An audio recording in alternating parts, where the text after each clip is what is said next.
Oh man, I'm so late. It was a dark and stormy night when we decided to take the family picture. Even though my sister warned me that the roads were flooded with water, I decided to drive my truck over to their house. On my way over, my truck got stuck in a mud pit on Boyce Road. I tried to push it out, but only managed to ruin my nice dress shirt. When I arrived at my sister's house, I didn't even bother to knock. I walked in to find my brother-in-law, Chris, who asked me if my other brother would be coming to take the picture. But he said he couldn't make it, and he sounded grumpy on the phone when I asked him. My sister was mad that I was late, even though she clearly wasn't doing anything except watching Toy Story. But I couldn't waste any more time by telling her what had happened on the way over to her house. I was also upset that they weren't dressed up, but I figured we would take the family picture with who we had and in the clothes that we were wearing. Even though I had gone through all that trouble to get the siblings together for a nice gift for our parents, my sister still complained that she had to have her picture taken. What a truly disastrous night. Oh man, I'm so late.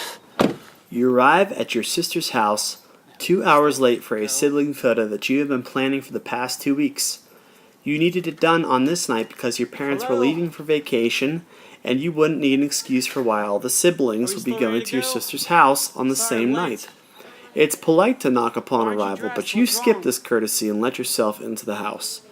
Your brother-in-law asks you about your other brother who decided not to show up for the picture. You tell him that your brother's not coming and that he may be mad at you as well.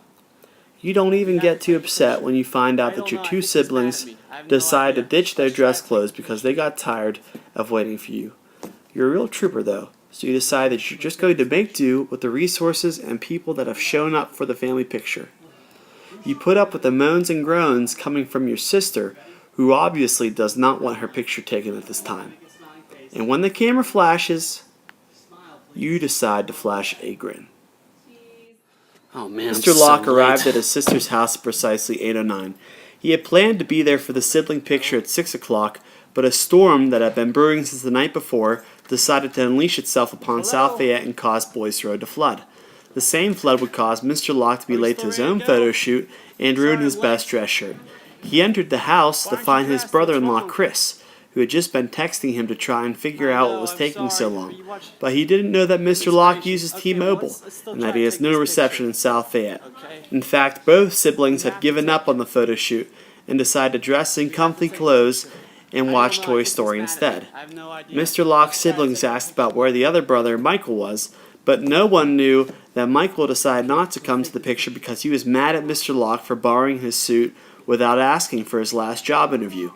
The three siblings felt sad that the picture didn't turn out the way they wanted it to, but they decided to take the picture anyways. And who knows, maybe it'll make a good story someday.